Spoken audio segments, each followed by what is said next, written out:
स्वीटी, ये मजाक का वक्त नहीं है। तमाम परिंदों के बच्चे भूखे हैं कल से। कि स्वीटी चिड़िया का पंख टूट गया है और वो अब उड़ नहीं सकती। स्वीटी चिड़िया का टूटा है, मेरे घर के किसी फर्द का नहीं जो मैं स्वीटी चिड़िया की खिदमत करूं या उसका गुलाम बनूं। अगर मैं कहूँ कि मैं तुम्हारी मदद कर सकती हूँ बल्कि बाकी तमाम परिंदों की भी, तो क्या तुम हैरान होगे? बहुत अफसोस हुआ आपके पंख के टूटने का। हम सब आपसे सीखते हैं। आप तो बहुत समझदार और सयानी हैं स्वीटी चिड़िया। फिर ये सब कैसे हो गया? बस कवे भैया, जो किस्मत में हो ना वो होकर ही रहता है। मैं दाना लेकर वापस आ रही थी, फिर पता नहीं क्यों मैं पहाड़ के नीचे बैठ गई और ऊपर से एक पत्थर सरक कर मेरे पंख पर आकर लग गया और मेरा पंख टूट गया। आप परेशान ना हो, कहीं इस बात की टेंशन तो नहीं कि अब स्वीटी चिड़िया को दाना लाकर देना पड़ेगा और स्वीटी आपी अब उड़ नहीं सकती। स्वीटी आपी, आप बहुत बहादुर हैं जो इतना दुख सह लिया आपने। हम कभी आपको ये महसूस नहीं होने देंगे कि आपका पंख टूट गया है और आप उड़ नहीं सकती। स्वीटी चिड़िया को तसल्ली और हौसला देने के बाद कौवा वहां से चला जाता है। मैं कितनी किस्मत वाली हूँ जो सब परिंदे मुझसे इतना प्यार और लगाव रखते हैं। तुम सब जानते हो कि मैंने क्यों बुलाया है तुम्हें आज? नहीं कौवे भैया, आप ही बता दीजिए। तुम सबको पता है कि स्वीटी चिड़िया का पंख टूट गया है और वो अब उड़ नहीं सकती। अब हम सब परिंदों को मिलकर उनका ख्याल रखना होगा। तो फिर हमें क्या करना होगा? तोते भैया, तुम बहुत जल्दी बोलते हो, पहले मेरी पूरी बात तो सुन लो। जी जी कौवे भैया, बोलिए। मैं ये कह रहा था कि अब हम रोज अपने दाने के साथ स्वीटी आपी के लिए भी कुछ न कुछ लाया करेंगे। मैं ये जिम्मेदारी किसी एक को नहीं देता, हम सब ही मिलकर ये करेंगे। हाँ कौवे भैया, ठीक कहा आपने। पंख स्वीटी चिड़िया का टूटा है, मेरे घर के किसी फर्द का नहीं जो मैं स्वीटी चिड़िया की खिदमत करूं या उसका गुलाम बनूं। उल्लू भैया, इस जंगल में हम सब एक खानदान की तरह ही हैं। अलग अलग बंटने से हमारी ताकत कम होती है। मैं चाहता हूँ कि हम सब मिलकर स्वीटी चिड़िया की मदद करें, उसकी मुश्किल में उसका साथ दें। जैसा तुम सोचते हो मैं ऐसा नहीं सोचता। और उल्लू वहां से चला जाता है। और फिर हर रोज शाम को तमाम परिंदे जितना जिससे होता स्वीटी चिड़िया के लिए कुछ न कुछ ले आते और उसके घर दे जाते। ऐसे ही कुछ अरसा गुजर जाता है। इतना ज़्यादा दाना तो मेरे पास तब भी जमा नहीं होता था जब मैं खुद दाना लेने जाती थी।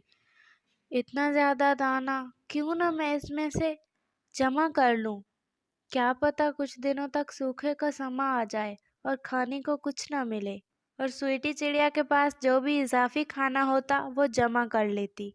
और फिर वक्त गुजरता गया, जंगल में सूखे का समा आ जाता है। कौवे भैया, क्या आपको पता है जीवन अब कितना मुश्किल हो गया है? हमसे जितना हो सका हमने स्वीटी चिड़िया की मदद की, लेकिन अब तो हमारे अपने बच्चों के लिए भी खाना नहीं मिलता। फिर हम कैसे स्वीटी चिड़िया की मदद करें? मैं तुम्हारी बात समझ रहा हूँ, लेकिन तुम इस बात को भी समझो कि हम स्वीटी चिड़िया को इस मुश्किल में नहीं छोड़ सकते। क्या हम उसे भूख से मरने दें?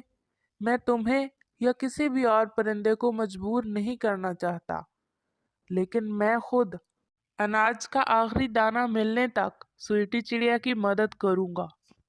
कौवे भैया, आपने मेरी मुश्किल में बहुत साथ दिया मेरा।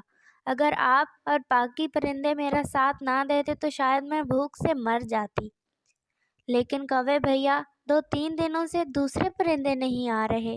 वो कहाँ हैं? ये मत समझिएगा कि मैं दाने के लिए पूछ रही हूँ, मैं तो वैसे ही पूछ रही हूँ। मैं तुम्हें बताना तो नहीं चाहता था, लेकिन अगर तुमने पूछ ही लिया है तो। स्वीटी, कुछ अरसे से जंगल में सूखे का समा चल रहा है। बारिश न होने की वजह से कहीं कोई दाना या घास नहीं मिल पा रहा। आज ये आखिरी दाना था जो मैं तुम्हारे लिए लेकर आया हूँ। मैं बहुत परेशान हूँ।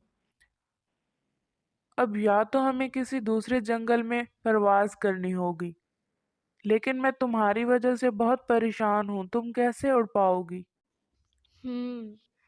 तो ये बात है। किसी को पता है कि बारिश कब तक होगी? हाँ, बादलों का संदेश आया है कि बारिश तकरीबन 10 दिन तक होगी। और तुम्हें तो पता है, दाने के बगैर 10 दिन तो क्या, हमारा जीवन 2 दिन में ही खत्म हो जाता है। और अगर मैं कहूँ कि मैं तुम्हारी मदद कर सकती हूँ बल्कि बाकी तमाम परिंदों की भी, तो क्या तुम हैरान होगे? स्वीटी, ये मजाक का वक्त नहीं है। तमाम परिंदों के बच्चे भूखे हैं कल से। मैं मजाक नहीं कर रही। ये देखो, जो दाना आप और तमाम परिंदे मेरे लिए लाते थे वो मेरी ज़रूरत से कई ज़्यादा होता था, इसलिए मैं इसे जमा कर लेती थी। स्वीटी, तुम कितनी समझदार हो। खुद मुश्किल में होकर भी हम पर कितना बड़ा एहसान कर दिया। नहीं, ऐसी बात फिर मत करना। मैं कोई एहसान नहीं कर रही आप लोगों पर। आप सबने मिलकर मेरा साथ दिया मेरी मुश्किल में। अच्छा, अब जल्दी से जाओ और तमाम परिंदों को बता दो कि हमारे पास 10 दिनों से ज़्यादा का दाना मौजूद है। और फिर कौवा जल्दी से जाता है और तमाम बात दूसरे परिंदों को बता देता है। स्वीटी कितनी समझदार है।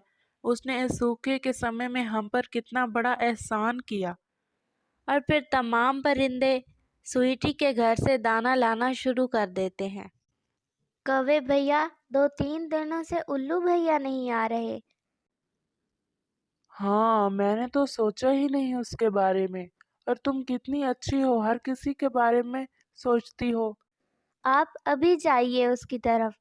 वो है भी बड़ा घमंडी, हो सकता है भूख से मर रहा हो। और कौवा जल्दी से उल्लू की तरफ चला जाता है।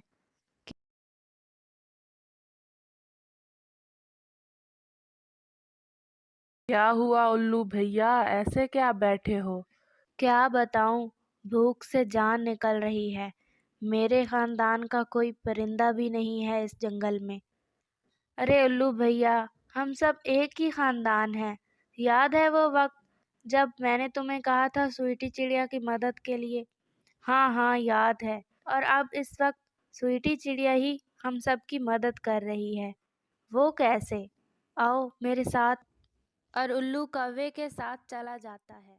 प्यारे दोस्तों, क्या आपने मुझे सब्सक्राइब कर लिया है? और घंटी के आइकन को दबाना बिल्कुल मत भूलिएगा। इतना सारा दाना ये कहाँ से आया? ये वही दाना है जो हम सब मिलकर स्वीटी चिड़िया के लिए लाते थे, और वो इसे जमा करती रही। और आज यही दाना हमारी जान बचा रहा है।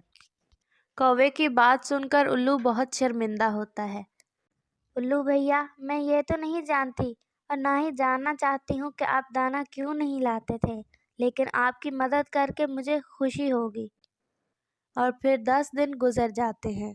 आसमान पर गहरे बादल छा जाते हैं और बारिश शुरू हो जाती है। थोड़ी ही देर में हर तरफ तरोताज़गी हो जाती है। कुछ दिनों में नई कलियां निकल आती हैं और फूल खिल जाते हैं और पूरे जंगल में दाने की भरमार हो जाती है। इस कहानी से हमें ये सबक मिलता है कि हमें हमेशा दूसरों की मदद करनी चाहिए, क्योंकि दूसरों की मदद करने से जो खुशी हासिल होती है वो हमेशा के लिए होती है। Please subscribe me to make me happy.